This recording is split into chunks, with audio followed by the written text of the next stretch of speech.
Hello, Brubs. We're back with Buried Alive, the terrifying history of our most primal fear. It's a long chapter. I don't really feel like reading it, but we're going for it. Shit. Chapter 5 Hospitals for the Dead. Hospitals for the Dead. Worn with old age and penury, nor thence rescued by any man's beneficence. Into this tomb with tottering steps I passed, and hardly here found leave to rest at last. Usage for most doth after death provide. Interment I was buried. Ere I died, Richard Garnett, on one who died in a tomb from his idols and epigrams, 1869. In 1787, the French doctor Francois Thierry published a book in which he stated his conviction that most people did not die until sometime after the onset of the traditional signs of death. To protect these still sentient, still living corpses, he put forth a proposal resembling that of Bruyere in 1745. In all French cities, special waiting mortuaries should be built, and these institutions should receive all recently dead people and keep them under surveillance until the onset of putrefaction. Thierry's book was translated into German in 1788.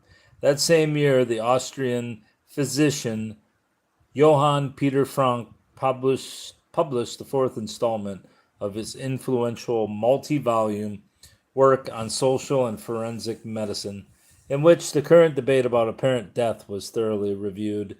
In his autobiography, Frank claimed that he had once himself been in a state of apparent death for 4 hours before recovering, and this naturally made him acutely aware of this problem. Like the majority of European physicians of the time, Frank was a follower of Bruyere and convinced that putrefaction was the only reliable sign of death. He recommended that corpses be kept above ground for 2 or 3 days to await the onset of foulness, but above ground for 2 or 3 days. But Frank was against keeping the corpses in houses, since the overpowering stench would drive the living people from the household. In Toscana, a grand ducal, or is it ducal, edict of 1775 had ordered that all people be certified dead by a physician. The corpses were kept in dwelling houses or even inside the churches until the medical man arrived. Frank had obviously been there himself and experienced the nauseating stench that permeated these buildings. Without mentioning Thierry's book, he suggested that a communal Tottenhouse, a house for the dead, be constructed in every town to allow the supervision of alleged corpses until they could safely be declared dead. Johann Peter Frank was one of the most influential medical men in the German-speaking part of Europe, and the idea caught on. The first to act upon it was the 29-year-old Christoph Wilhelm Hufland, a practicing physician in Weimar. In 1790, he published an article in the magazine New Deutsche Marker outlining his plan for a house for the dead to be erected in his hometown. After the head of state, Duke Karl August, had given his gracious support to this novel idea, Hufland gathered money by means of subscription among the wealthy. Countess Bernstorff, the widow of the former Prime Minister of Denmark, supported him. A both practical and energetic man, and a true philanthropist, Hufland personally supervised the planning and building of what he called the Vitae Dubai Asylum. The asylum for doubtful life. That's interesting. In 1791, work on the mortuary was well underway, and Hughlin decided to write a pamphlet detailing his views both on real versus apparent death and on the practical aspects of saving people from premature burial by means of waiting mortuaries like the one in Weimar. This was to become the most influential publication of its kind since the works of Bruyere. Hugh Flynn was a philanthropist, not a horror monger, and he did not accumulate hundreds of dubious and horrific case reports as Bruyere and Brinkman had done. He agreed with them that premature burial was a common occurrence and that putrefaction was the only certain sign of death. Indeed, he defined the death of an organism as the progressive disintegration of its structure, a slow, gradual process complete only when total molecular decomposition had occurred. Time was the only competent judge between life and death, Hughlin wrote, and the power of life within the human frame was such that the only solution was to keep each corpse in a warm environment and to wait the onset of putrefaction. He then proudly described the Weimar Leichenhaus, which looked rather like a normal dwelling house from the outside. Indoors, it had a corpse chamber with 8 stretchers, which could be watched by the attendant through a window. And this is Wilhelm Hufland Christoph by F. Kruger. The keeper of the mortuary also had to stoke the fire in the kitchen, which heated water for a central heating canal underneath the corpse room. Hufland sincerely hoped that cities all over Germany would follow the example that Weimar had set then. So low were the cost and so great the advantages of the new Leichenhaus. Hufland had a low opinion of the Tottenweber, the female attendants, of the old-fashioned mortuaries in various German towns. They were not only immoral but also incredibly stupid and ignorant. As a telling anecdote about their intellectual power, he recounted how one of them had once seen a corpse that tried to crawl out of his coffin. The Tottenweeb, fearful that he was the devil, had struck him with the broom and shouted, "Go back, go back in there. What do you want with the living? You do not belong with us." That's fucking brilliant and brutal.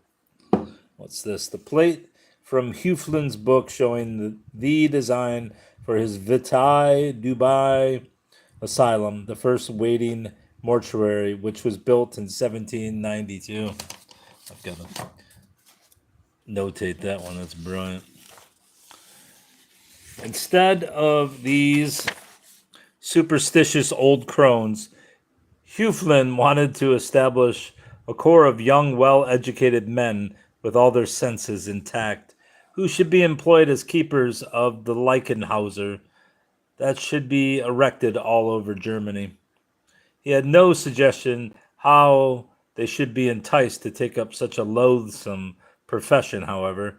The low pay he had to offer was unlikely to tempt any well-trained young man to exchange the comfortable life in a wholesome rural atmosphere for the constant vigil by the window of the corpse room, engulfed in the putrid fumes of the Leichenhaus.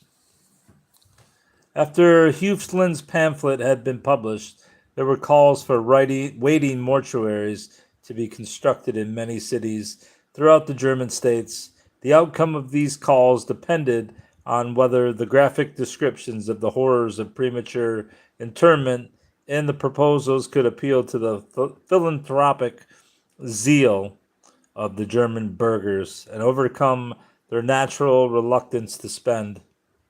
It was not until Huflin moved to Berlin in 1793 and personally canvassed the leading Prussian magnates with the assistance from a kindred spirit, the Dean Teller, whatever the hell that is, the foundations could be laid for the second Leichenhaus. This establishment, located in a cemetery just outside Berlin, was opened in 1795. Unlike that in Weimar, which relied entirely on the vigilance of the attendant, the Berlin mortuary had a system of strings tied to the fingers of the senseless inmates. These strings were connected to a large bell. Another, more luxurious waiting mortuary was built in Berlin in 1797 for the considerable sum of 3,000 thaler. It had one chamber for male and one for female corpses. In the years that followed, further Leichenduser were built in Brunswick, Ansbach, Kassel, and Mons.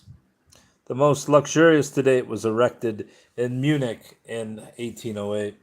It used not sex but financial wealth as the criterion of division between its two corpse chambers.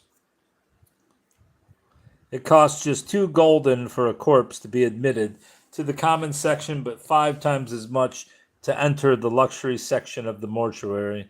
Some philanthropists thought this was a betrayal of Hufeland's noble idea. Did these wealthy snobs imagine that the kingdom of heaven would also have separate compartments for the wealthy and the poor? The Munich Leichenhaus also came under fire for admitting visitors. Any person could, for a small fee, come in for a stroll among the lavish mortuary's many pictures, flower displays, and statues, although the putrefying corpses were, of course, the main attraction. The system to detect revival of the inmates in the Munich Leichenhaus was both novel and controversial. The strings from the fingers and toes of the corpse were connected to a large harmonium with air-pressured bellows. Every day the mortuary attendant played this harmonium to demonstrate that it was fully functional. At night, the swelling of the putrefying corpses frequently set off the easily triggered mechanism, however, and the attendant was awakened by a ghostly symphony emanating from the corpse chamber. That's pretty interesting. In the 1790s, as concerns about apparently dead people grew widespread in the German states, a new literary genre was born. As a strange side effect of the philanthropic concerns, several amusing collections of anecdotes and short stories about apparently dead people either fortuitously awakening in their coffins or suffering superlative torments in their premature tombs were published and had no difficulty in finding readers. These books were devoid of philanthropic ambitions and did not argue for or against waiting mortuaries. Their only aim was to make their readers' flesh creep through a mixture of burlesque amusement and gloating sadism. They claimed to contain true stories, but gave no references to their sources, and much of their content was no doubt pure fiction. In one of these works, the anonymous Wiederauflungungs Geschichten Scheintater mention, we again make the acquaintance of the lecherous monk, the careless anatomist twice, and the two young lovers twice. The lady with the ring appears in 3 incarnations from Paris, Leipzig, and London. Another burlesque anecdote concerns 2 students employed in a convent to maintain a vigil all night over the body of a recently deceased monk and to say prayers for his soul. The other monks give them wine and beer to keep them in good cheer, but the students drink too deeply and leave their prayer books unread and their strings of beads untouched. As a joke, one of them carries the dead monk onto his chair and himself lies down on the corpse's mattress. When the other student comes back, he sees that the presumed corpse moved 1 foot, and he runs to tell his friend. But Jesus Maria, or is it Jesus Maria? This was not his friend, but the monk, and still worse, this monk stared at him with his eyes wide open and tried to get up. The student faints, believing the living corpse to be a ghost. When the prankster sees the monk coming toward him, huffing and puffing from the exertion of moving his huge body, he falls dead from the shock. The monk, whose 2 corpse watchers lie outstretched on the floor in front of him, manages to call his colleagues. It turns out that one of the students can be revived, but that the wicked prankster is stone dead. Death must have his victim, and there must be a moral even to a vulgar, silly story like this one. Had the Wieder often Bungs Gersticken Schleicher mention only contained this kind of buffoonery, it would have done less mischief. But interspersed among the reviving monks and swooning ladies were the most detailed and gruesome horror stories of prematurely buried people, particularly women awakening in the tomb. In two stories, prematurely buried women eat their fingers in their agony. In two others, they give birth to children in their coffins. And this story about eating their fingers is oft repeated, but many, I don't know if there's many scientists, but numerous scientists believe that it was from rodents. A tale from Strasbourg combined these horrors. A young woman dies during pregnancy and is buried in a vault. Sometime later, the vault is opened to admit another corpse. But what a sight! The unfortunate woman had crawled out of her coffin and given birth to a child. Her body was lying on the ground with the child in her arms and its little fingers in her mouth, as if she had wanted to eat them. Here, after a superhuman struggle, the tyrannical torments of hunger had been vanquished by the tender motherly love. In a tale from Portugal, the vault of an ancient family is opened by workmen, and it is seen that one of the coffins is empty. In the basement of the vault, the workmen find an emaciated 80-year-old man with long, crooked nails and a beard reaching to his knees. The creature seems incapable of speech and cannot stand the light from the torches. After being carried away and put to bed, he tells a remarkable story. Many years earlier, he had been deemed dead after a violent malady and buried alive in the vault. He kept alive by licking an acrid fluid from the vault wall and by drinking the blood of insects and eating some noxious fungi that grew from the vault walls. With these nails I buried my excrements. A frog was my companion. He rested at my bosom and followed me everywhere. If the reader had not had enough horrors from this idle tale, the next one, also from the Iberian Peninsula, was likely to do the trick. When an ancient burial vault in Spain is opened, the skeleton is found on the floor. It appears that before succumbing to his torments, the wretched creature made a lengthy inscription onto one of the tin coffins in the vault. He had sunk into a state of shine toad, and although he heard everything that was going on, he could not prevent being buried alive. He wakes up in the vault with no chance of succor. His desperation is closely and sadistically detailed. The lungs almost fail to breathe the pestiferous air. My steps falter and my knees shake. My saliva becomes acrid and burns like phosphorus. I drink my own urine and eat my own excrements. On all four, I crawl to this coffin to write my story under the most hideous torments. Sounds like a good book. Ah, what convulsions, what burning heat in my entire being. A foul smelling fluid drips down from the window, and I wish to drag my frame over there to lick it from the marble, but my feet fail to obey me. Ach, if I could only open these coffins. Maybe some flesh still remains on the corpses they contain, flesh that would prolong my life. Ah, what pain! Holy Savior, see me in my misery. God, to whom nothing is impossible, save me, save me, save me. A certain Heinrich Friedrich Koppen, a native of Halle in Germany, incorporated large parts of the Weiter Alfenbungs Geschichten Scheintater mention into a book of his own in the same vein, published in 1800. Koppen separated the stories into three categories: credible, less credible, and wholly incredible, and thinly veiled the gloating sadism of some of the stories with a philanthropic appeal to build waiting mortuaries. The contents of another similarly pleasant volume, the the Wirklich und Wahrheit unerkunden Ilauteret Geschichten and Begebenheiten. God damn, how long is this? I'm not even going to read it. Appeared to have been gathered from the same source as those communicated by Koppen, and in the Wieder Auflebungsgeistern mention, these collections of idle stories were avidly read throughout Germany and were sometimes called for source material by the serious writers on the subject. And what's this? The title page in frontispiece of Dr. Koppin's collection of amusing and gruesome anecdotes about Scheintod.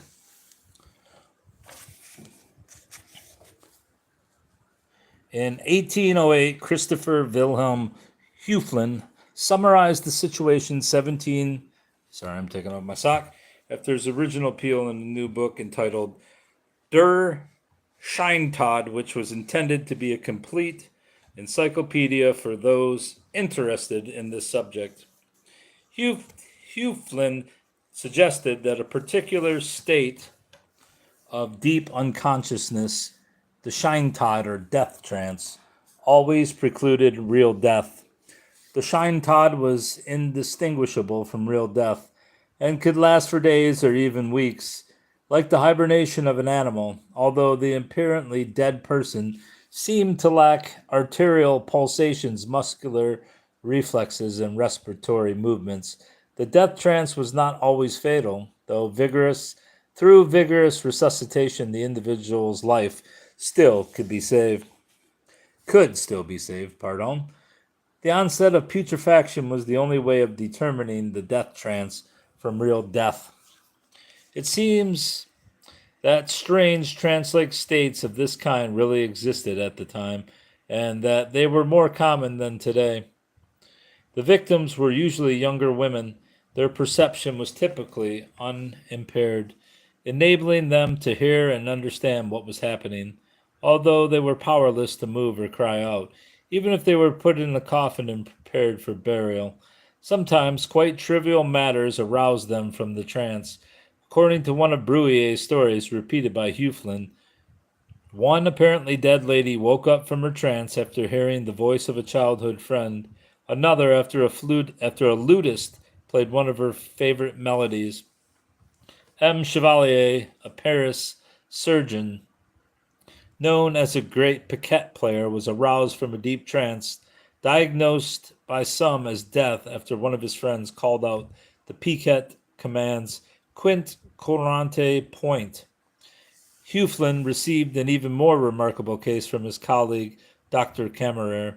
This practitioner was one of the doctors attending the wife of a professor in Tübingen who had collapsed after being seized by convulsions in the 6th month of her pregnancy. The woman did not move and could not be seen to breathe, and no pulsations could be felt. Application of a powerful itching powder produced no movement. The other doctors presumed that she was dead, but Dr. Kammerer applied a strong mustard plaster to the soles of her feet and tore it off with such force that parts of the skin came off as well. That's awful. The woman's mouth twitched with pain. This prompted the doctors to attempt further brutal stratagems of resuscitation. They administered acrid enemas, thrust sharp needles under the nails, and applied glowing irons to the most sensitive parts. The professor's wife remained motionless and still. The absence of putrefaction necessitated further observation, however, and on the 6th day of her coma, the woman opened her eyes. She then gave birth to a dead child and afterward recovered completely. Höflin did not mention whether or not she was grateful for the medical attention she had received during her illness, tortures that would not have seemed out of place in the dungeons of the Spanish Inquisition. In his new book, Höflin wrote that the philanthropic citizen should feel a sense of elation, not revulsion, when handling a presumed corpse, since the deceased might still hear and feel what was going on and secretly bless his or her Savior. He heaped praise on Jean-Jacques Bruyère for his pioneer work on behalf of the apparently dead. On the other hand, he blasted Antoine Louis's book for being full of errors, saying it did not even come close to refuting Bruyère's arguments. Hufelin was pleased to note that since the publication of his own pamphlet in 1791, no fewer than 26 German books and pamphlets had been added to the bibliography of apparent death and premature burial.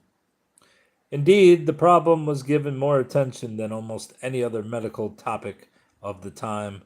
There was more sympathy for the apparently dead than for the starving, the sick, the crippled, and the destitute.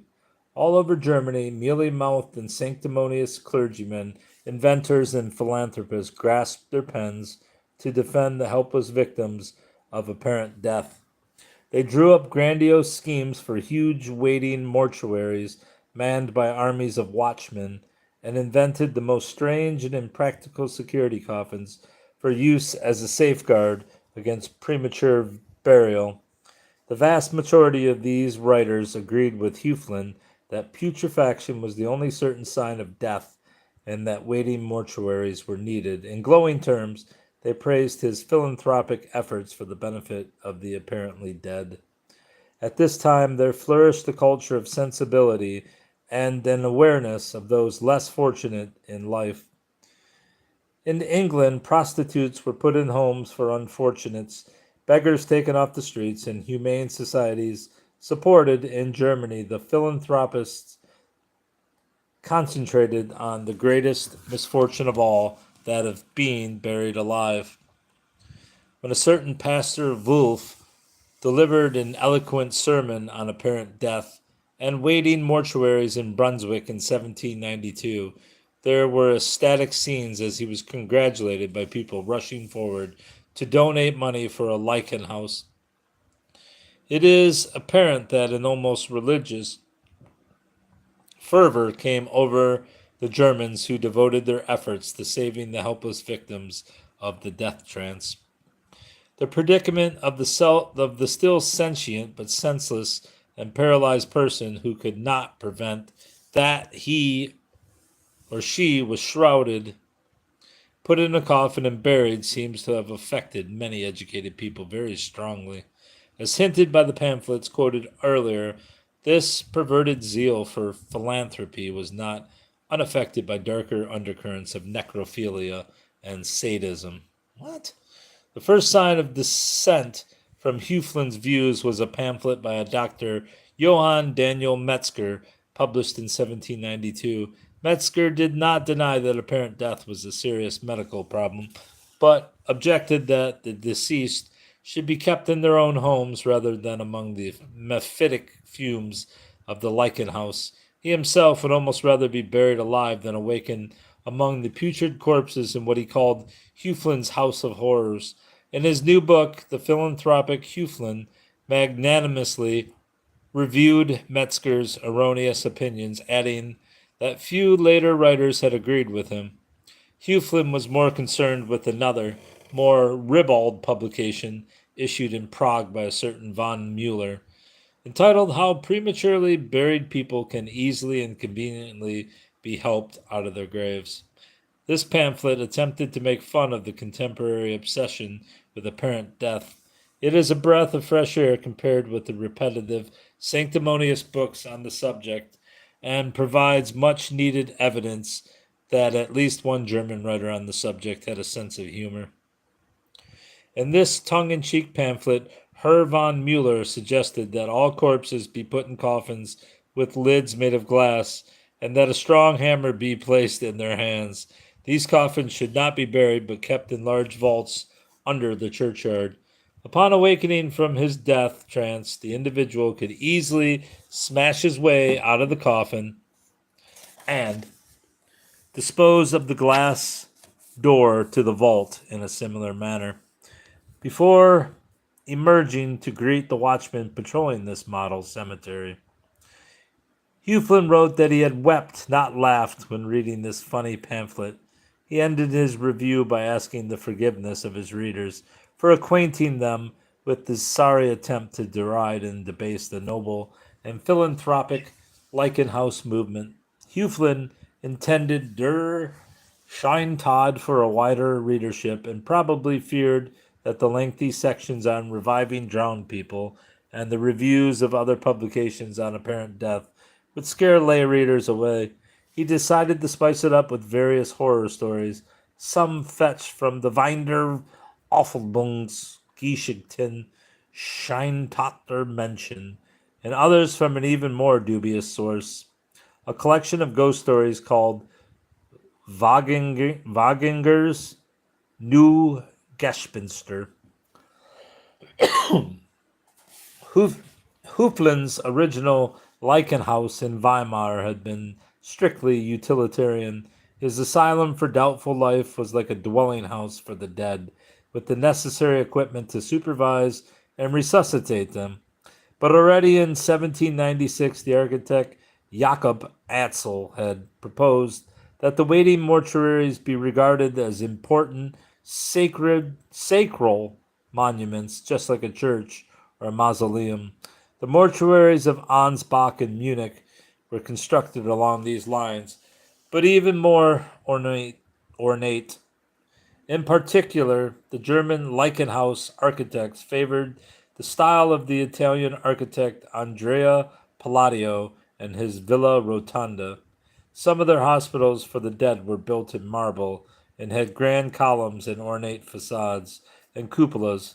In the landscape gardens of the necropolis, surrounded by sphinxes and statues, the waiting mortuary symbolized the transfer from life to death.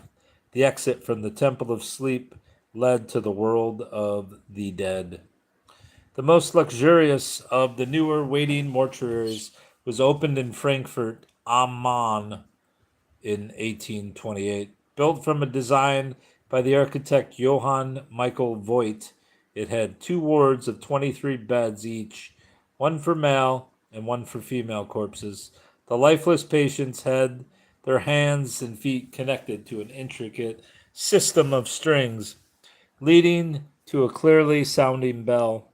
These wards were well aired and during winter centrally heated. Several watchmen were employed there, and a resident doctor did his rounds every day.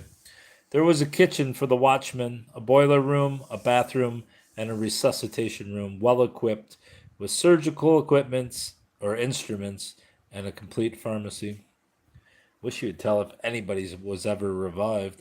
The cemetery director had written a Totenwarter Ordnung, an instruction manual for the watchmen who lived in the mortuary, which reveals that although these individuals benefited from light duties in an indoor climate, the discipline was strict and the duties wholly unprepossessing. The watchmen were not allowed to smoke, curse, or drink alcoholic beverages in the mortuary, nor could they receive visitors. They worked in shifts and had to obtain written permission from the director if they wanted to go out of doors, even for 20 minutes. Their communal bedroom had a large clock outside it. The watchman had to set it before going to bed so that the director could see how long he had slept and punish those who tried to have an unauthorized lie in. Apart from supervising the corpses, the watchmen were perpetually employed in cleaning the corpse beds and various other utensils used in a vain attempt to combat the stench spread by the putrefying bodies. In 1834, the Weimar practitioner Karl Schwalb published a book that neatly summed up the first 45 years of German waiting mortuaries. It was dedicated to the great founder of the movement, Christopher Wilhelm Hufland, still alive at the age of 72.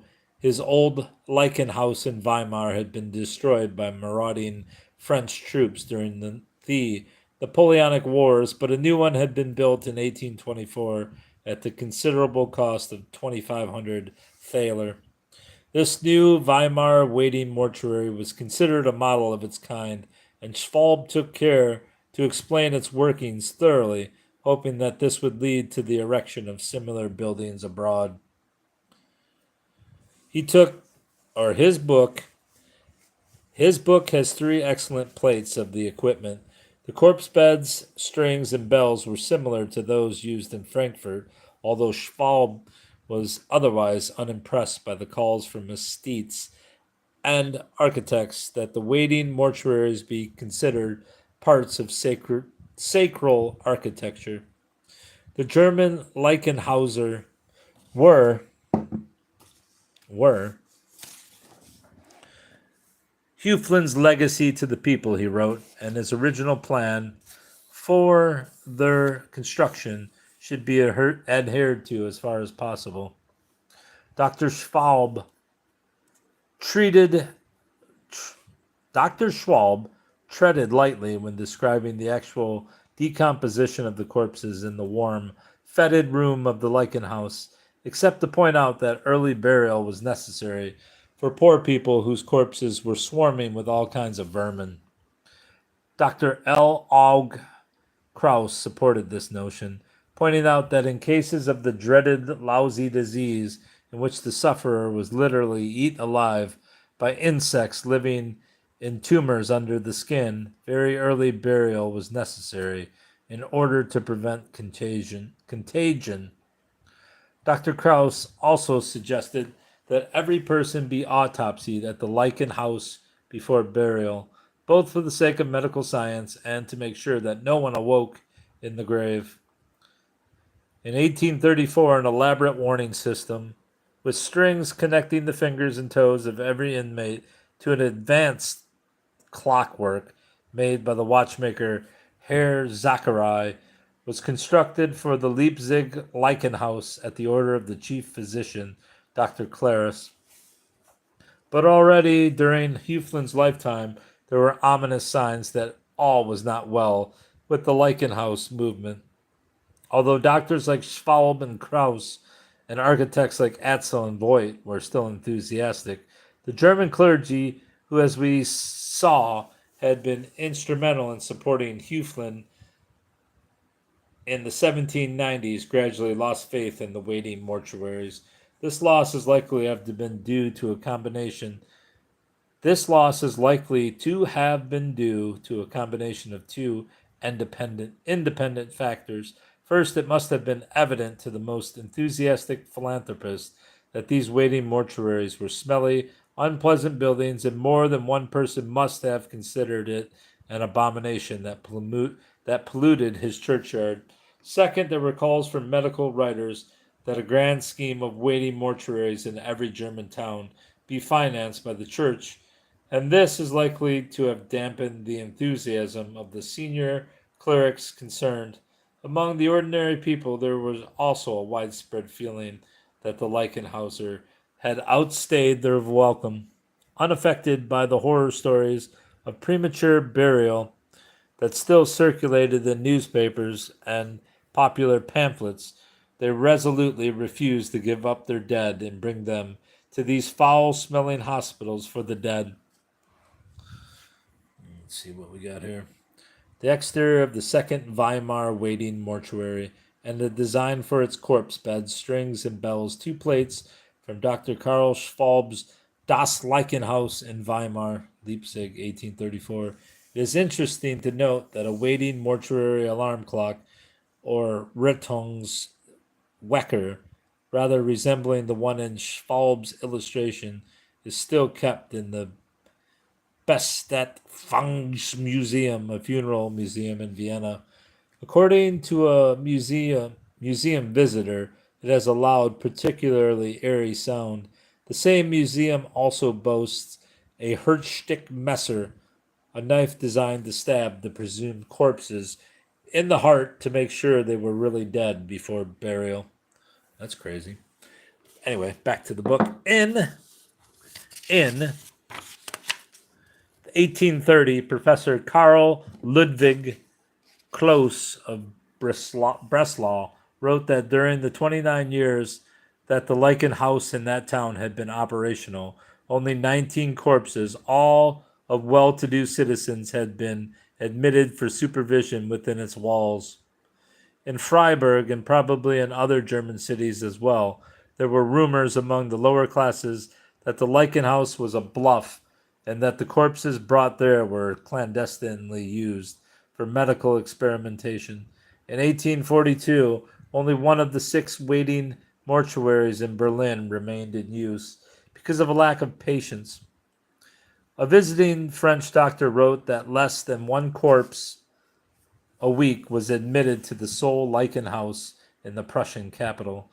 In 1837, even the grand waiting mortuary in Franklin am Main stood empty much of the time. Not 1 in 10 of the deceased ended up on its corpse beds. Many of these corpses saved from exhibition to in the Lichen House were deliberately withheld by lower class people, into whose stupid minds the idea of incubating corpses until they are putrid has never been assimilated. As a certain Dr. Graff contemptuously put it, a Dr. von Strudel wrote that in the years 1828 to 49, the mortuaries and other precautions to save apparently dead people in the state of Württemberg had cost the immense sum of 400,000 gulden. Approximately 1 million corpses had passed through the system. None of them had awakened in the mortuaries. Although Dr. von Studel would not commit himself to stating that there was no such thing as the Scheintod, he had to admit that this condition must be very rare indeed.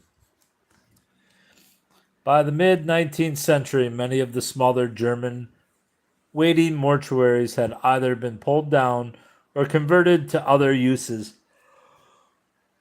On the other hand, those in larger cities like Frankfurt, Mainz, Munich, and Berlin were still operational. Actually, quite a few new Leichenhauser were built throughout the second half of the century. The one in Mainz was reconstructed in 1865, the one in Ulm in 1872, and the one in Dusseldorf in 1875. Pardon? The city of Hamburg built 2 Leichenhausers in 1871, and Stuttgart built 2 in 1875 at considerable expense. In 1871, the city of Lemberg decided to pull down its old Leichenhaus, which dated back to 1802, and erect a new one with an electric warning system for the corpse beds in its 2 corpse rooms. Frankfurt had 2 waiting mortuaries in the 1880s, the one built in 1828 and one that had been rebuilt in 1848 and later enlarged.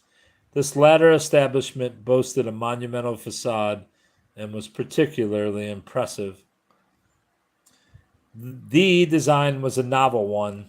It did not have a large corpse room, but individual funeral cells, each with a corpse bed and strings leading to the powerful alarm bell.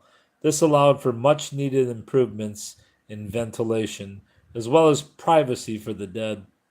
Clusters of 8 funeral cells were grouped around each of the watchrooms, with large windows to each cell surrounding the watchmen. The advantages in ventilation and privacy were thus achieved at the price of having to employ quite an army of watchmen.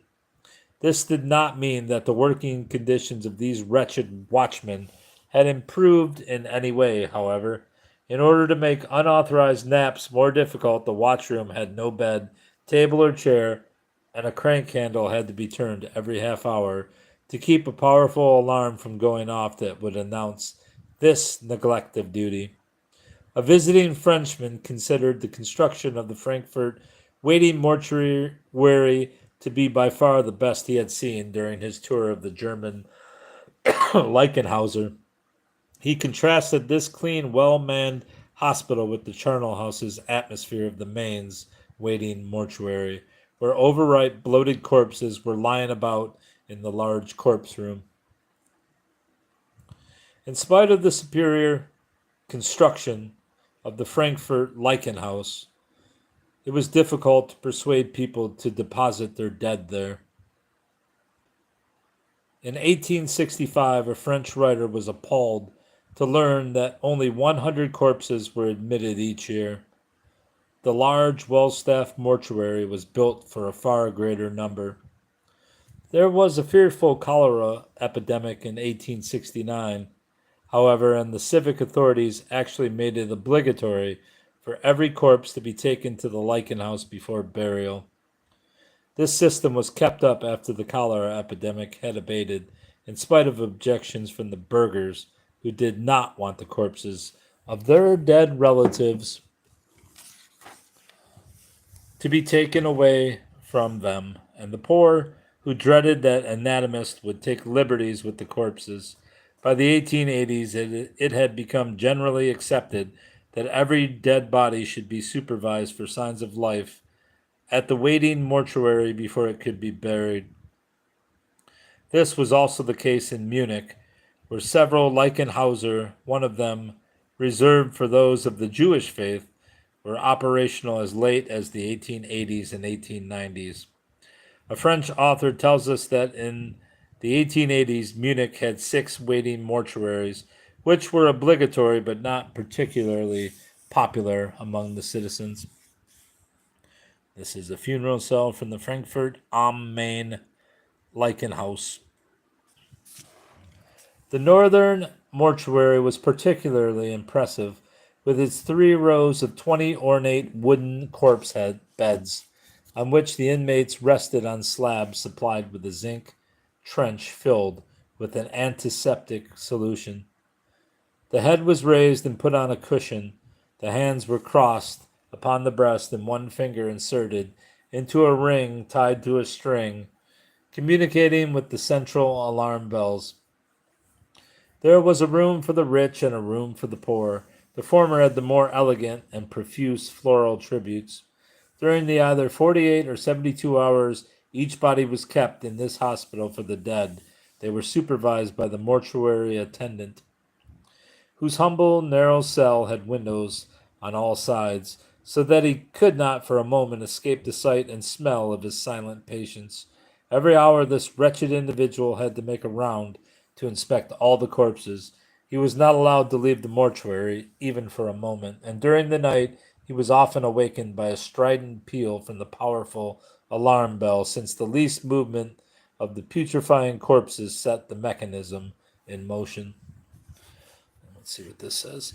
The exterior of the Munich Leichenhaus in the 1890s, from W. Tebb and E.P. Vallum.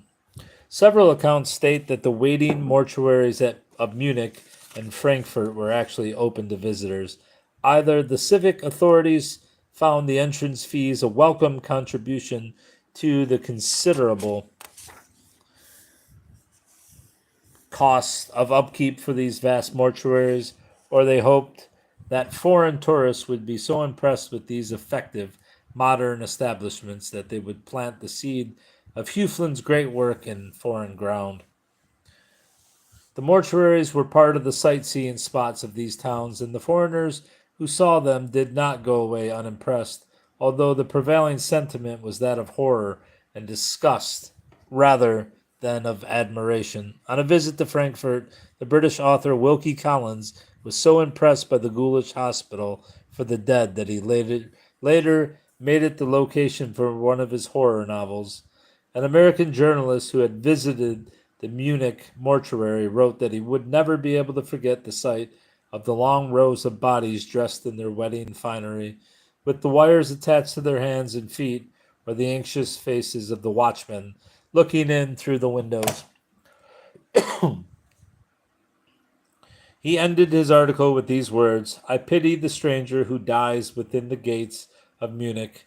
Everyone here is treated with equal injustice, be he high or low, friend or foe.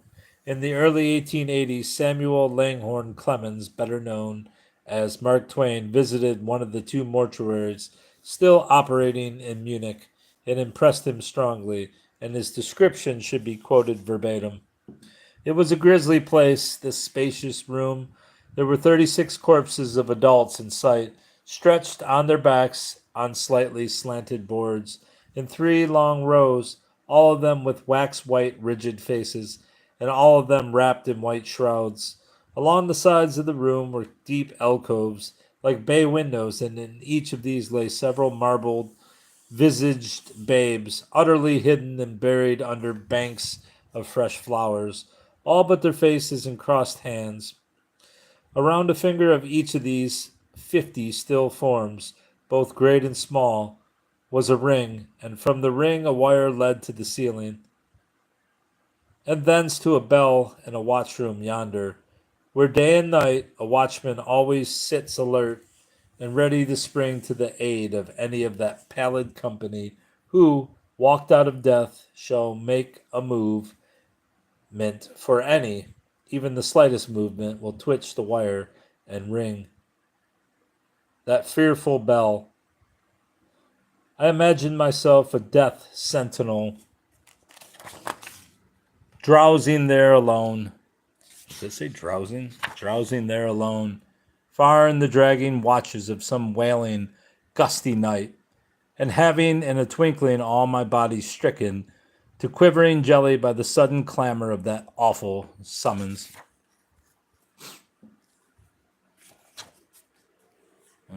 The main room of the Munich Lichen House, showing the empty corpse beds with their flower decorations and the arrangement of the strings leading to the central bell.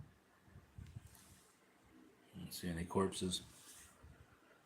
Another view of the main room of the Munich Lichen House, with several corpses connected to the rescue system with the strings.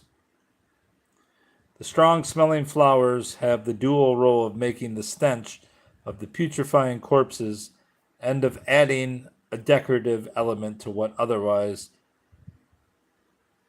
would otherwise have been a gruesome scene. Pardon.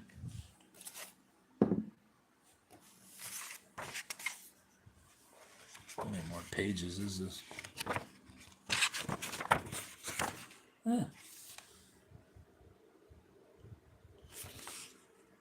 Only 8 more pages. Come on. Let's get with this. It was not until 1898 that the Munich waiting mortuaries removed their life detection apparatus. By order from the civic magistrates, some other German mortuaries kept the alarm systems even longer. In the 1940s, the mortuaries of a large hospital in Alsace and the main mortuary in Strasbourg both had electrical life detection systems, a push switch connected with the main alarm bell being put into the hand of each of the corpses as they were received. In spite of calls from Hufland and Schwalbe, few waiting mortuaries were built outside Germany. In France, the debate over whether or not to construct waiting mortuaries was to last more than 100 years. Francois Thierry's book advocating their construction had found many interested readers. One of them was Madame Suzanne Necker, the wife of Louis XVI's Minister of Finance Jacques Necker. She had once visited a hospital in Paris where the porters were either callous or careless enough to put dying patients into coffins instead of their hospital beds. Deeply affected by this reprehensible practice, Suzanne Necker imagined what could happen if the poor wretch in the coffin was not really dead when buried. She spent the rest of her life in fear of being buried alive. In 1790, she followed Thierry in writing an appeal to build waiting mortuaries, but her pamphlet was without success. Count Leopold von Berchtold, having already called upon the Emperor of Austria-Hungary and several other European sovereigns, put a proposal to build waiting mortuaries in France before the National Assembly in 1792. In a country ravaged by revolutionary unrest, this proposal achieved little more than that of Madame Necker. But the concerns for the apparently dead continued during the revolutionary regime. In 1794, a certain citizen Averill appeared to the General Council of the saying that 9 waiting mortuaries be built in Paris. In 1799, Citizen Cambry presented a more elaborate proposal. 4 temple funeraries, elaborate waiting mortuaries that were ornately and elegantly designed, but devoid of every religious symbol, should receive all the dead in Paris. The temple should be well equipped to supervise and resuscitate apparently dead people. This idea was approved by the revolutionary government, which liked its anti religious overtones. And the prefect of Paris made plans to build 6 of these temples in the French capital. But this was just before Napoleon Bonaparte became first consul. Although both M. Fiuchot, the prefect of Paris, and Dr. Desarts, the doyen of the Faculty of Medicine, prevailed upon him to build the mortuaries. Napoleon scrapped the idea, and no further proposals to build waiting mortuaries took place during his rule. In the Code Napoleon, it was instead stipulated that there be a 24-hour delay between death and burial throughout the French Empire. Hold on.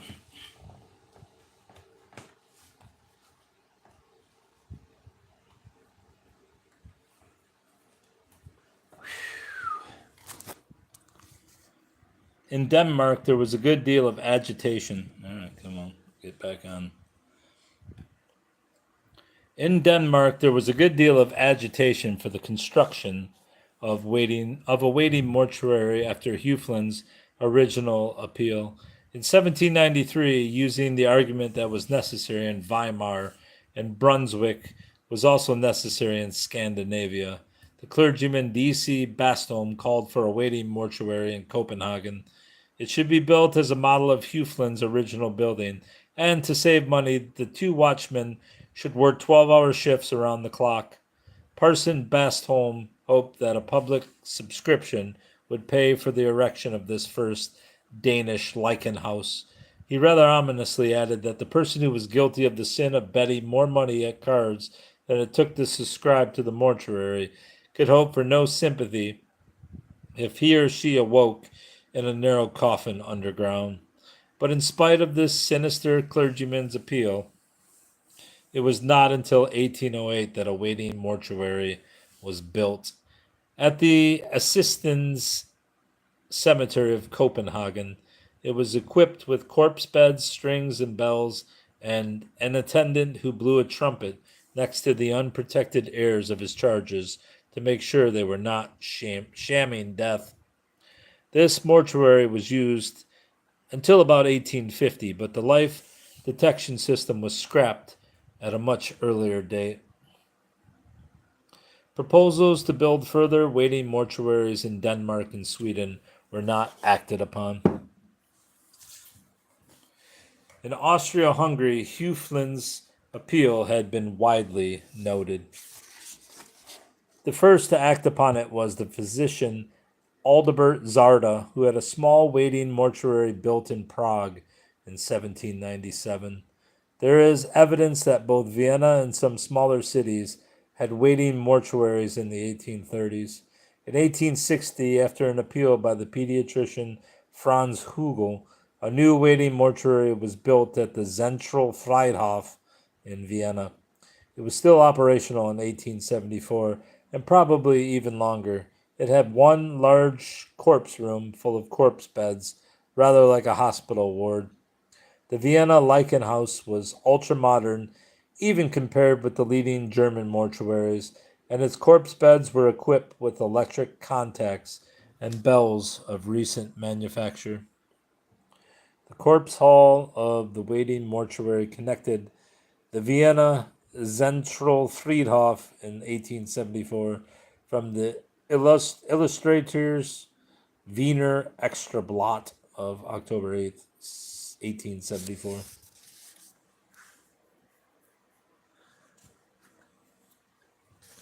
These, the recent manufacture of bells, these were presumed to be less prone to false alarms, and the mortuary attendant could sit watching a large frame with electric bells under indicators for each of the corpse beds, rather like a hotel porter waiting for one of the guests to ring for room service.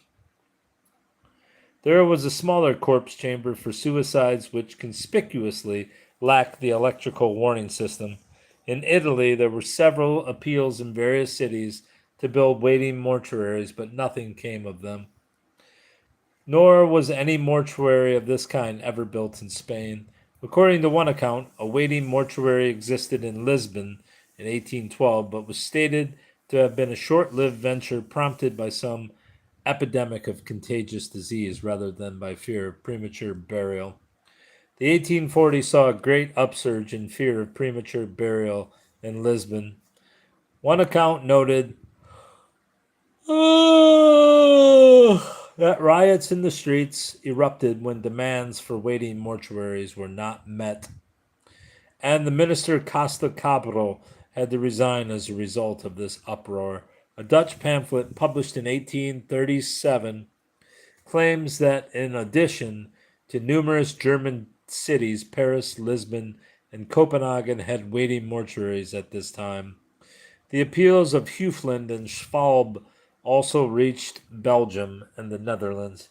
Brussels is said to have had a waiting mortuary with 14 corpse beds, which were constructed by Dr. Janssens, director of the Bureau of Hygiene and situated near the St. Catherine Church. It was operational as late as the 1870s, which time there were also two waiting mortuaries in Amsterdam. The Hague had three waiting mortuaries at various times, of which the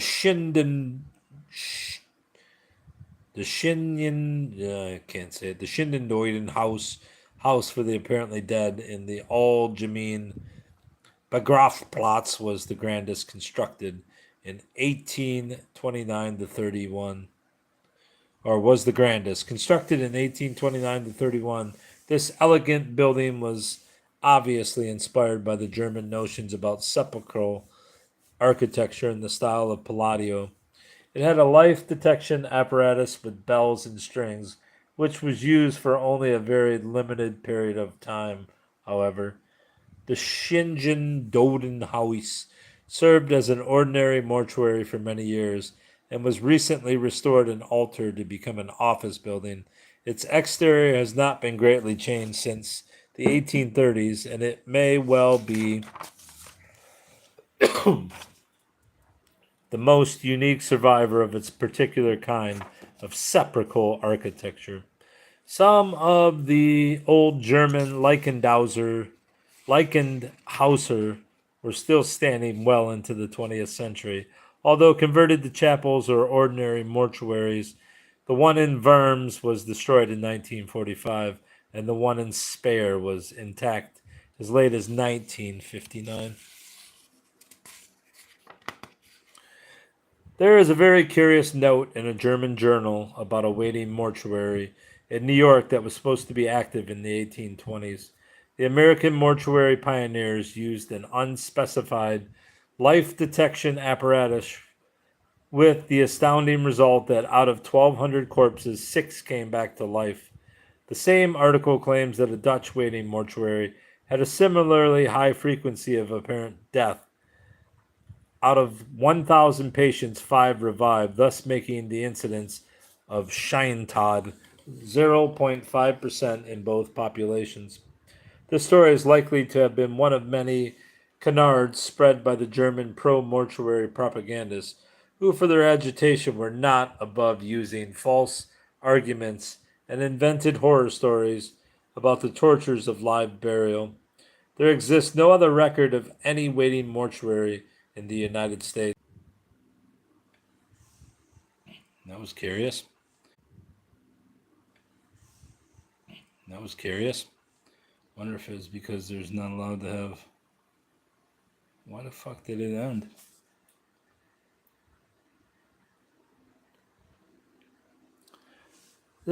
There is a. I don't even know where I was at. There is a very curious note in a German journal about a waiting mortuary in New York that was supposed to be active in the 1820s. The American mortuary pioneers used an unspecified life detection apparatus. I said it again, apparatus. With the astounding result that out of 1,200 corpses, 6 came back to life. The same article claims that a Dutch waiting mortuary had a similarly high frequency of apparent death. Out of 1,000 patients, 5 revived, thus making the incidence of Scheidentod 0.5% in both populations. This story is likely to have been one of many canards spread by the German pro mortuary propagandists who, for their agitation, were not above using false arguments and invented horror stories about the tortures of live burial. There exists no other record of any waiting mortuary in the United States, before or after.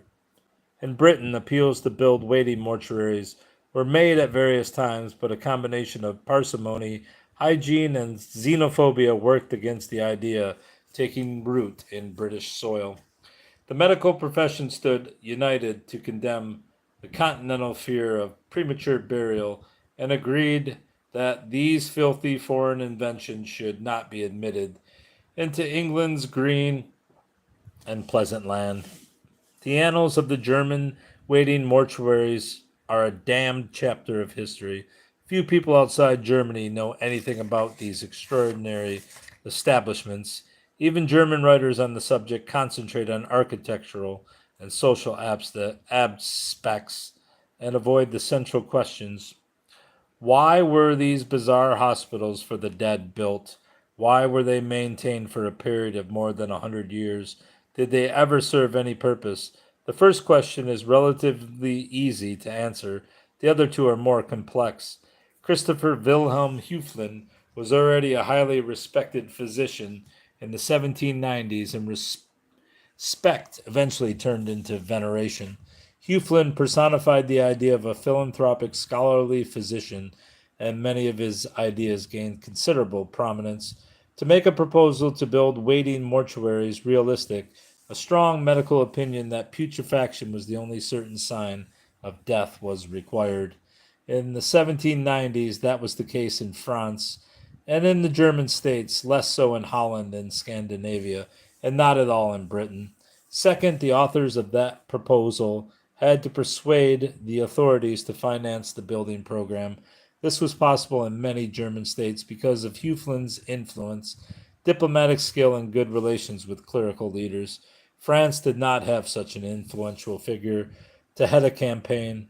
It is possible, but by no means certain, that the mortuary system would have prevailed anyway had the French Revolution not disrupted the plans of Madame Necker and Count von Berchtold.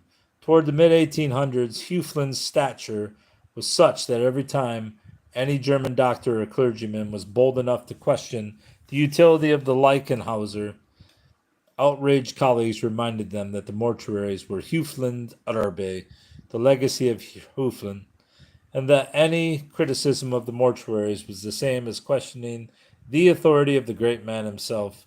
When a certain Dr. Varentrop stood up during the International Congress of Hygiene in Brussels in 1852 and said that the Leichenhausers should all be closed down since there had been no case of resurrection in any of them for many years, the German doctors were furious.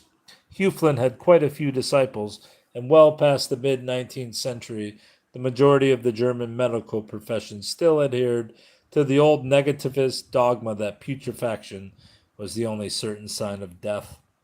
Although it was clear by this time that no other country was going to follow the German example, and in spite of internal opposition from both the clergy and ordinary people, the larger cities either maintained their old Leichenhauser or actually built new, more advanced ones.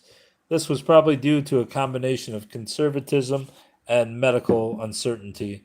The German medical profession's acknowledged inability to diagnose death with sufficient certainty had lost for physicians the power over the Leichenhauser, and the authoritarian governments chose to maintain the old system and to enforce the obligatory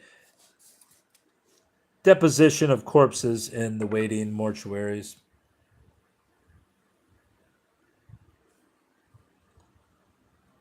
How many people's lives were actually saved by the German Leichenhauser?